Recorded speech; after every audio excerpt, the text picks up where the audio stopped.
Olá, bom dia, boa tarde ou boa noite. Eu sou Felipe Nogueira de Carvalho e bem-vindos ao curso Emoções e Regulação Emocional, Questões Filosóficas e Psicológicas. Dando início ao primeiro capítulo, ao primeiro módulo do nosso curso, o título do nosso curso é Emoções e Regulação Emocional. Então, claro, algo que eu sempre vou fazer e falar ao longo do curso é sobre as relações entre a teoria e a prática. Quer dizer, quando nós refletimos sobre as emoções, quando nos dedicamos a entender melhor o que são fenômenos afetivos e emocionais, quais os componentes de uma experiência emocional e assim por diante, isso não é um empreendimento puramente teórico, ou pelo menos não deveria ser. Dado o papel central das emoções em nossas vidas, o que nós queremos, ultimamente, é aprender a viver melhor com as nossas emoções, seja evitar reações emocionais excessivas ou excessivamente duradouras, ou mesmo reações emocionais inapropriadas. E para isso, como eu disse na aula passada, faz diferença saber como devemos pensar ou entender as emoções. Se nós as enxergamos como um processo mais corpóreo, mais centrado no corpo, ou se as identificamos com pensamentos, com julgamentos de valor, e assim por diante. Porque isso vai afetar diretamente o modo como nós gerenciamos e regulamos as nossas emoções. Às vezes, a relação entre teoria e prática é colocada de forma explícita. Então, pesquisadores importantes na psicologia e filosofia das emoções, como Paul Ekman, Robert Solomon e a Lisa Feldman Barrett, e todos eles serão vistos aqui no nosso curso, eles já disseram explicitamente que eles pesquisam as emoções para que possam ajudar as pessoas a gerenciar melhor as suas vidas emocionais.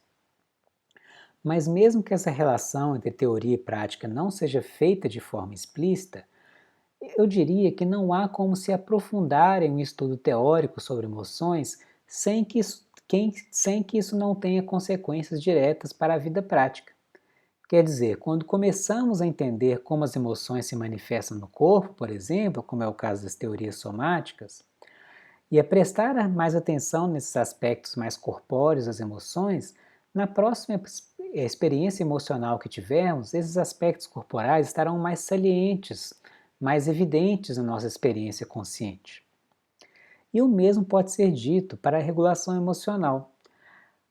Ao entendermos de forma mais profunda o que é regulação emocional e as diferentes estratégias que podemos utilizar para gerenciar e regular nossas emoções, nos tornamos mais conscientes não só das nossas experiências emocionais, mas também dos próprios processos de regulação emocional. E, consequentemente, passamos a ter uma vida emocional com mais consciência. Esse é justamente um dos objetivos principais desse nosso curso, que é aprofundar a compreensão teórica das emoções de forma que isso se reflita em nossa vida emocional cotidiana, ou seja, na prática. Mas, como eu disse, o tópico da aula de hoje é regulação emocional. Esse é o tópico principal desse nosso primeiro módulo. E isso é especialmente relevante nas atuais circunstâncias em que vivemos, que colocam um peso, um estresse excessivo e anormal em nossa vida emocional. Muitos de nós vivemos com medo, com ansiedade, pelo Covid-19, pelo coronavírus, de outras pessoas nos contaminarem, de nós contaminarmos outras pessoas, de entes queridos em grupos de risco e assim por diante. E ansiedade, perante tantas incertezas, até quando nós teremos que fazer isolamento social, como será o mundo a partir de agora, como será o futuro da economia, das atividades que nós gostamos de fazer e que nos dão prazer, dos nossos empregos, dos nossos meios de subsistência, do futuro político do país e assim por diante. E aí, o que fazer com tudo isso, com essa ansiedade, com esse medo, com essas incertezas? É aí que entra a importância de algo como a regulação, o gerenciamento emocional. A princípio, essa ideia de regulação emocional pode parecer um pouco abstrato, mas como eu vou tentar mostrar para vocês, isso é algo que nós fazemos o tempo todo, de forma mais ou menos consciente. Então, como por exemplo, quando você sai, né, agora menos, mas quando você abre uma cerveja, ou sai para correr, fazer exercícios, ou se distrai com um programa, com uma série de televisão, ou respira fundo, conta até 10, e assim por diante, você está, de uma certa forma, regulando suas emoções, né? Você está tentando criar certas experiências ou atenuar outras experiências. E nós também regulamos o tempo inteiro as emoções das outras pessoas, e as outras pessoas regulam também nossas emoções. Então, quando você diz calma para alguém ou para uma criança, quando você toca, quando você abraça, quando você convida alguém para sair no cinema, distrair um pouco, ou diz para uma criança parar de chorar, põe ela no colo, e assim por diante, nós também estamos regulando as emoções das outras pessoas, e elas estão regulando as nossas também. Ou apenas estando próximos de outras pessoas já é também uma forma de regulação emocional. Então, há muitas evidências de que só de você estar perto de uma outra pessoa, você ajuda a corregular os processos fisiológicos da outra pessoa, que vai ajudá-la a regular suas emoções. E aí, quando você se afasta da outra pessoa também, isso de uma pessoa mais próxima, com quem você convive, você pode sim gerar uma desregulação dos processos homeostáticos e fisiológicos daquela pessoa e que vai ter consequências diretas para a regulação emocional. Por isso que às vezes parceiros de longa data que convivem durante muitos anos, quando há uma separação, né, seja por falecimento ou por divórcio, o que seja, as pessoas realmente sentem no corpo, nos processos homeostáticos e fisiológicos, porque elas não têm mais aquela ferramenta de corregulação.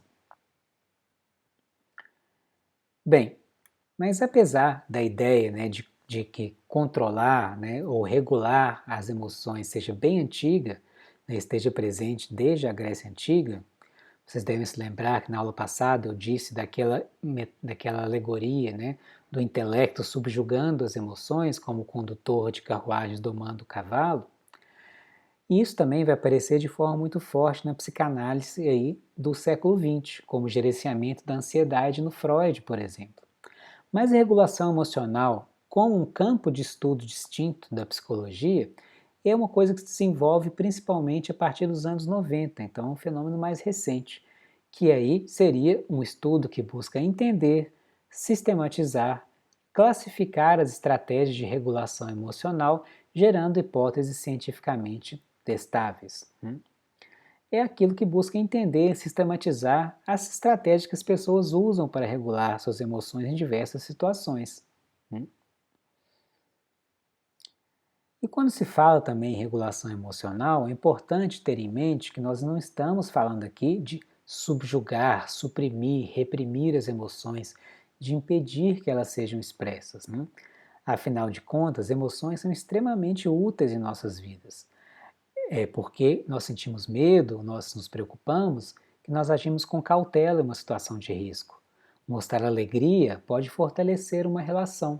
Uma pessoa que é extremamente quieta, não mostra os sentimentos, é mais difícil do outro saber o que você está sentindo. Você demonstrar tristeza também é uma forma de mostrar que você precisa de ajuda, que você está aberto para o acolhimento e assim por diante. Mas às vezes, né, essas emoções não nos ajudam exatamente. Então, às vezes, nós podemos, por exemplo, ter o tipo inapropriado de emoção. Por exemplo, você ter tristeza ou raiva em uma comemoração, em uma festa de aniversário, sentir alegria em um funeral e assim por diante. Ou talvez você possa sentir a intensidade, uma emoção em uma intensidade inapropriada. Então, você tem uma raiva que é desproporcional a um evento pequeno, né, pouco significativo. Ou você também pode ter uma emoção com a duração inapropriada. Então o evento já acabou, mas mesmo assim você continua com raiva durante muito tempo por algo, né, insignificante. Ou também, talvez, você tenha emoção no momento errado, quer dizer, o contexto é certo, mas é no momento errado. Então você ri antes do final da piada, por exemplo. E você também, finalmente, pode ter emoção com a frequência inapropriada. Então você tem uma irritação em excesso, qualquer tipo de evento te causa irritação, você tem uma tristeza em excesso, um medo em excesso de qualquer situação, ou mesmo emoções ditas positivas, né? Você tem uma alegria, uma euforia, com muita frequência em todos os tipos de situação. Também não é ideal, não é adequado. E é justamente aí que vai entrar a regulação emocional, para tentar gerenciar de alguma forma esses processos, essas reações, né? E a partir daí, várias questões começam a surgir. Por exemplo, como podemos regular esses processos, né? Que tipo ou grau de controle nós podemos exercer sobre essas reações, sobre esses processos? Será que existem métodos mais ou menos eficazes? Essas são algumas questões que a psicologia da regulação emocional vai abordar. Então, nós podemos aí definir a regulação emocional de acordo com um dos principais psicólogos desse campo de estudo, que é o Stephen Gross, como a tentativa de influenciar quais emoções nós experienciamos, quando as experienciamos, como as experienciamos e como as expressamos. Isso também, para esse mesmo autor, envolve a ativação de um objetivo. Quer dizer, você deve ter um objetivo de influenciar de alguma forma a trajetória da sua experiência emocional. O que seria um desses objetivos? Por exemplo, você pode querer parecer mais interessado e mais entusiasmado em uma entrevista de emprego para poder causar uma boa impressão. Ou talvez você queira ficar menos triste na presença do seu filho ou da sua filha, para que ela não te veja nesse estado. Claro, esses objetivos não precisam ser conscientes, você não precisa ter o pensamento, eu vou regular as emoções por causa disso. Por exemplo, quando você desvia rapidamente o olhar de um acidente de trânsito, isso aí já é ativação de um objetivo, né? Que você não quer se sentir mal com aquilo, mas você não tem que pensar sobre isso explicitamente, conscientemente. Mas mesmo assim, isso envolve um objetivo de regulação emocional. E também, mesmo que às vezes você tenha que pensar explicitamente sobre esse objetivo, ao longo do tempo, essas estratégias que você usa vão virando hábito e aí você não tem mais que pensá-las de forma explícita, de forma consciente. Então, essa ativação do objetivo não precisa ser consciente. E dentro desse campo da regulação emocional, nós temos também algumas distinções importantes. Por exemplo, nós temos a distinção entre regulação intrínseca e extrínseca. Regulação intrínseca é a regulação de nossas próprias emoções. E a regulação extrínseca é o objetivo de regular as emoções do outro, né? Igual nós vimos aqui, que nós estamos o tempo inteiro regulando tanto as nossas emoções quanto as emoções dos outros à nossa volta. E às vezes as duas coisas também vêm juntas, né? Se misturam. Por exemplo, você pode querer acalmar uma criança para você mesmo se acalmar, né? Quem tem filho sabe muito bem disso, quando você diz para uma criança, fique calma que você está me deixando nervoso, né? Então os dois processos muitas vezes se misturam. Uma outra coisa é que, embora quando nós falamos de regulação emocional, nós tenhamos em mente as emoções ditas negativas, né? Por exemplo, nós queremos não sentir tanta raiva, não sentir tanto medo, não sentir tanta tristeza. É preciso entender que em muitos contextos nós podemos querer aumentar uma emoção dita negativa, né? Ou também diminuir uma emoção dita positiva. Então, por exemplo, quando nós pegamos de emoções negativas, nós podemos querer diminuí-las, né? Nós podemos querer nos acalmar durante um episódio de raiva, né? Ou no caso da regulação extrínseca, nós podemos querer acalmar uma criança frustrada. Mas nós podemos também querer ter o objetivo de aumentar nossas emoções negativas. Por exemplo, não sei se vocês já viram quando os times de futebol, por exemplo, começam a gerar raiva e agressividade uns nos outros antes de um jogo importante, como elemento de motivação, né? Ou no caso da regulação extrínseca, você pode querer reavaliar uma situação, uma discussão que um amigo teve com sua esposa, por exemplo. Quando ele diz, não, não foi nada demais, você diz, não, isso é uma coisa assim, importante, você tem que ficar com raiva, você tem que ficar preocupado. Então você está aumentando um sentimento, uma emoção dita negativa nesse seu amigo.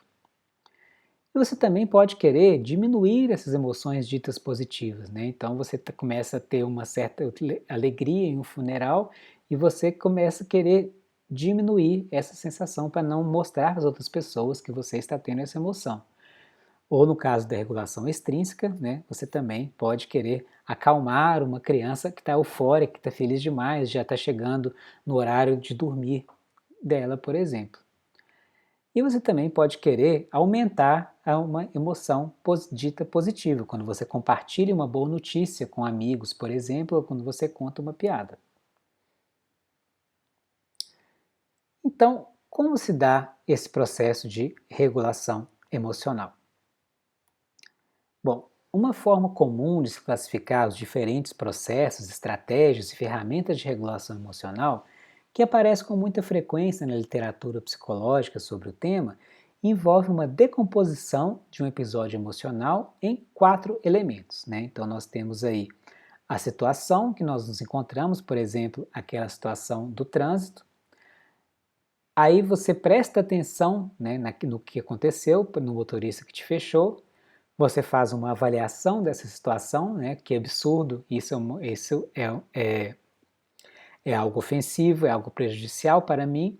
Você tem uma certa resposta, como por exemplo, uma reação de raiva, xingar o motorista e assim por diante. Mas percebam que esse esquema, ele é neutro em relação a teorias específicas de emoções, né? Quer dizer, nós podemos focar, seja na resposta, na avaliação, né? E assim por diante, ou mesmo considerar que todos esses elementos fazem parte do que é uma emoção. Então, só destrinchar as emoções em termos desses 4 elementos ainda não nos compromete com uma teoria específica de emoções. Então, tomando essa decomposição nesses 4 elementos, nós temos aí diferentes famílias de estratégias de regulação emocional. Por exemplo, nós podemos falar aí de seleção situacional, que é um modo de regular suas emoções em que você simplesmente procura evitar situações que te causam emoções desagradáveis. E isso não envolve simplesmente ignorar essas situações, mas também fazer mudanças de vida. Por exemplo, você pode não apenas evitar o trânsito, mas aprender a ter mais consciência de quando você precisa realmente usar um carro. Né? E aí você começa a desenvolver novos hábitos, por exemplo, andar de bicicleta. Você cria outras situações que levam a emoções mais agradáveis, mais desejáveis.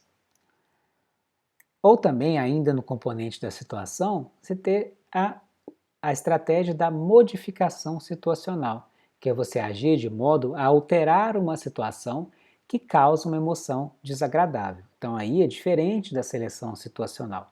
Você já está naquela situação, não tem como fugir, mas você pode mudar um ou alguns aspectos dessa situação. Né? Então, você percebe que você está no trânsito naquela situação, você põe uma música relaxante. Você percebe que o celular está te fazendo mal, você olhar tantas notícias desagradáveis, você desliga o celular e assim por diante. Mas indo para o foco da atenção, nós podemos também ter a estratégia do foco atencional, que é você mudar o foco da atenção em uma situação que te causa uma emoção desagradável. Aí é diferente da modificação situacional, porque você não muda a situação em si, mas simplesmente onde está o foco da sua atenção. O exemplo mais clássico dessa estratégia é a distração. Né? Você não quer sentir uma certa emoção, você se distrai com outras coisas, você começa a se lembrar das suas férias passadas, né? E assim por diante. E aí, indo também para o componente avaliativo, uma estratégia importante aí é a mudança cognitiva, né? Que é mudar o modo como uma situação é concebida ou avaliada para que se possa alterar seu impacto emocional. Essa estratégia é muito importante, porque muitas das reações emocionais indesejáveis que nós temos, né, seja intensidade inapropriada, no momento errado e assim por diante, elas vêm muitas vezes de avaliações apressadas ou equivocadas que nós fazemos das situações. Né? Então, nós podemos pensar na situação de um outro modo. Né? Quando você tem uma briga, por exemplo, você pode começar a pensar que não é nada pessoal, isso não diz respeito a você, não é uma ofensa pessoal a você. Você pode ter mais empatia, mais compaixão pelo outro, tentar ver as coisas do ponto de vista da outra pessoa. E assim você muda o modo como uma situação é concebida ou avaliada. E finalmente você pode ter também um foco na resposta, né? Por exemplo, uma modulação da resposta, né? E aí você já está na situação, ela já foi avaliada de uma certa forma, você já está sentindo a emoção, mas você vai tentar influenciar diretamente a expressão da emoção. É isso que se faz normalmente com aqueles exemplos, né, que eu disse, de respirar fundo, contar até 10 e assim por diante, né? A emoção já está lá, você vai procurar apenas atenuá-la ou aumentá-la. Ao longo do curso, nós vamos ver em mais detalhes alguma dessas estratégias, né, como aplicá-las também nas nossas vidas práticas. Mas o que eu gostaria que vocês tivessem em mente nessa aula de hoje é a noção mais geral de regulação emocional. O que é a regulação emocional? Por que ela é importante? As diferentes formas de se regular as emoções baseadas nessas distinções que eu trouxe para vocês aqui hoje nessa aula. Então é isso que eu tinha para dizer para vocês hoje. Obrigado pela atenção e até o módulo seguinte.